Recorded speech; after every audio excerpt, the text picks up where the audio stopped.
Hi everyone, 6th of February 2023, and this is the final one of my Venus heliocentric cyclical interludes across in the context of the S&P 500. So prior to now, we've looked at Venus moving 150 degree increments, 209 degree increments, 137 degree increments, and in this video we're going to examine 222 degree increments. So again, Venus is the second planet from the Sun. The closest to the Sun, of course, is Mercury. Venus goes around the Sun in 225 days, so a little bit faster than we do. Earth takes 365 days. Now you can see Venus sometimes in the morning, sometimes in the evening, just depends. If you are going to look for it in the morning, you're going to have to get up before sunrise, just as daylight is breaking, and you will see that glowing ember up in the sky. That is Venus. Same thing at nighttime after the sun has gone down and the moon is coming out, just at dusk. Look for the moon, and above and to the right of the moon, you will oftentimes, if the sky is clear, you'll see that glowing ember, which is Venus. And this duality is what has earned it the two names, the evening star and the morning star. And as I've been saying in the previous videos, I have to wonder, is this what made ancient civilizations so afraid of Venus? Is this what caused them to hold Venus in such reverence? Are we, the human animal, some way hardwired to Venus?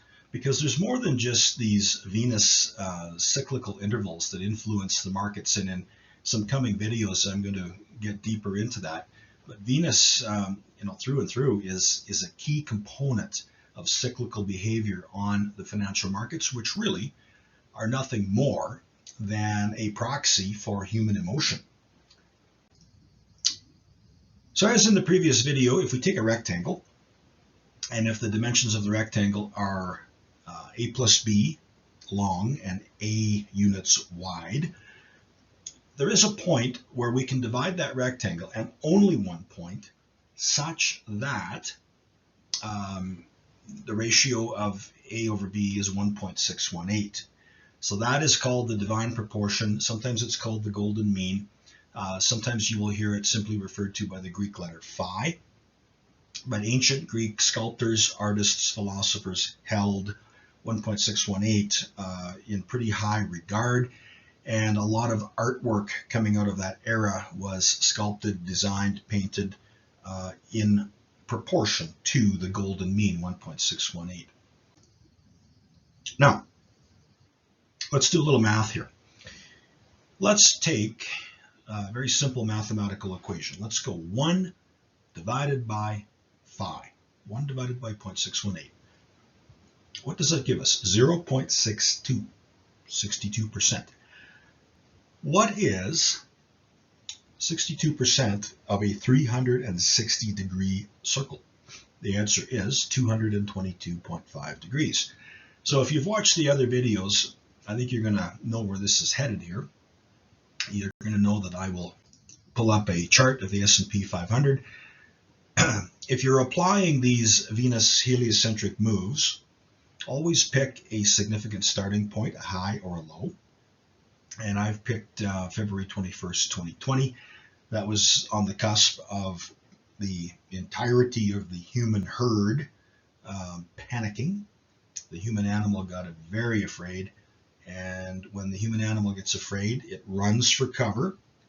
And in the context of the stock market, an afraid group of investors and an afraid group of human animals running are going to sell. And that's exactly what happened as we learned of the COVID pandemic that was bearing down on us. So what I've done is I've asked the Optima software if it would be so kind as to overlay occurrences where heliocentric Venus advanced by 222.5 degrees. And let's just see what it came up with here. 8th of July 2020, Was there any reaction on the markets? No, there was not. 24th of November 2020, was there any reaction? No, there was not. Likewise, on the 12th of April 2021, there was not. There was, however, something that did happen on the far right-hand side of this chart here on the 28th of August 2021. You can see that literally days after that Venus interval landed, the S&P 500 had a pretty notable drawdown. But then the human animal, the investor, the trader, got over its fear and began to buy again, and greed overtook fear, and the S&P continued to march higher. Continuing on, January 15th, 2022, came right at the peak. So at that peak, you had Russian troops massing on the border with Ukraine. You had a whole bunch of other cosmic events that were shaping up, involving declination of planets, Mercury at its greatest elongation point. I think Mars was going retrograde. Mercury was about to go retrograde. So you had a lot of things going on, including and again, I find it odd how when you have a group of these cosmic events that are occurring and the world is getting very unsettled, here we go with a Venus interval that lands like right in the midst of it all. Like, how is that? June the 3rd, 2022 was another one. And you can see that in April and May, the market was declining. And we reached a turning point, and a short covering rally, a counter trend rally started to develop. And just as it was starting to get legs and people were saying, wow, the bottom is here, it looks, things are looking good, along comes one of these Venus intervals, and it just completely upsets the emotion of the entire marketplace. And within a matter of a week or so, you had gone on to make a fresh low, and that Venus interval was the trigger point. You are probably hearing that the lows that we made in October of 2022 are the actual lows. A lot of people on Wall Street do not think the October lows are going to be tested or taken out. Time will tell. But look at what happened. Right at those October lows, you've got a Venus interval that's landing. How convenient. Now, the next one is coming fairly quickly here. It's about a month away, the 8th of March, 2023. Now, if you look at these various occurrences on this S&P chart from February of 2020, there are 7. And you can see that 4 have delivered some kind of a emotional response. 4 out of 7 is 57%. Take it or leave it. But we know that the other degree increments had success rates or alignments of over 80%. So this one is kind of the odd man out, and I don't know why that is. But that being said, it certainly, in 2022, it hit some pretty significant high notes here. It's what happened during 2021 that confuses me.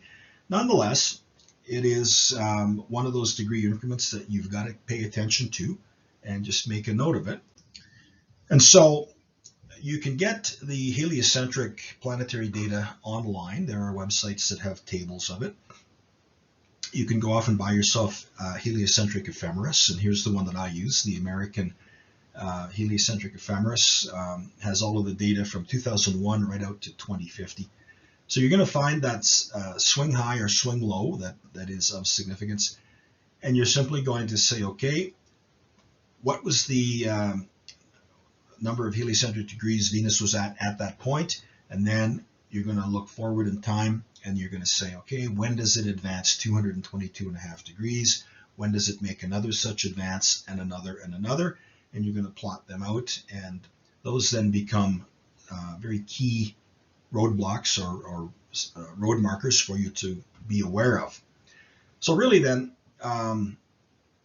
if you take all of these videos together, this one and the three prior ones, what we know is that from a significant high or low, we should be using our ephemeral tables, and we should be looking then for heliocentric Venus to move from that significant high or low 150 degrees, 137 degrees, 209 degrees, 222 degrees. And those four are all in alignment with some of this Kabbalah mathematics. And by the way, I'm as I've said in previous videos, I don't take credit for what I've just showed you.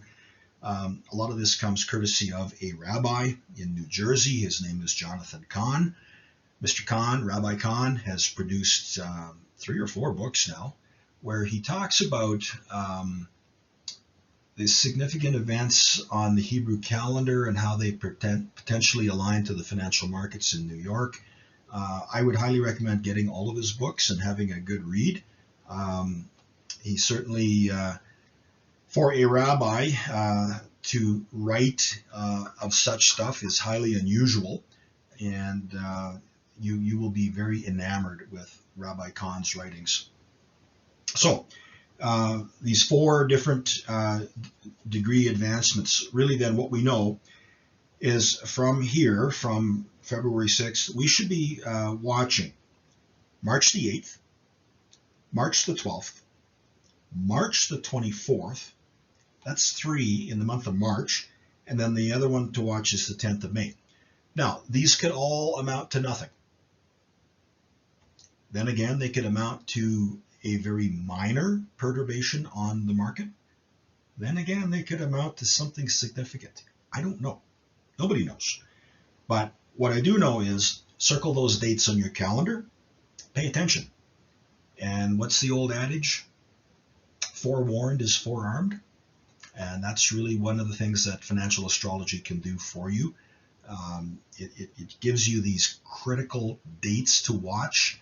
And 98% of the people out there are otherwise unaware of these dates, but now you know what they are, you know how to calculate them, and that helps you then look at the markets through a whole different lens, I dare say.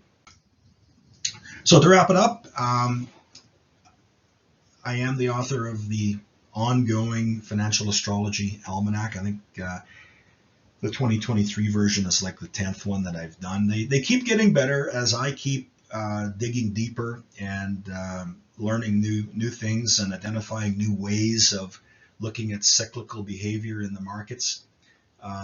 If you want one of these on your desk, go to your favorite bookseller. If you're in Australia, Angus and Robertson, there's a number of them in the US that can get them. Bookstores in Canada and the UK can also get them. If you're a fan of Jeff Bezos and you want to give him some profits so he can buy some more rocket fuel for his Blue Origin spacecraft, hey, order it from Amazon. I don't care. If you don't like hard printed books on your desk and you want the electronic ebook version, yep, they're out there, Kindle and Kobo. You can find them. So that's it for now. So now you've had these 4 videos talking about Venus. You're going to see me come out very shortly with a series of videos where I do the same kind of mathematics, except I'm going to take a look at the planet Mars. And I'm going to impress upon you that not only is Venus very important and tied to our emotions, so too is the planet Mars. And I'm going to show you how it can be used to look at future dates, which potentially could align to turning points on the market. So thank you for watching and have a wonderful day, and we'll talk soon. Take care.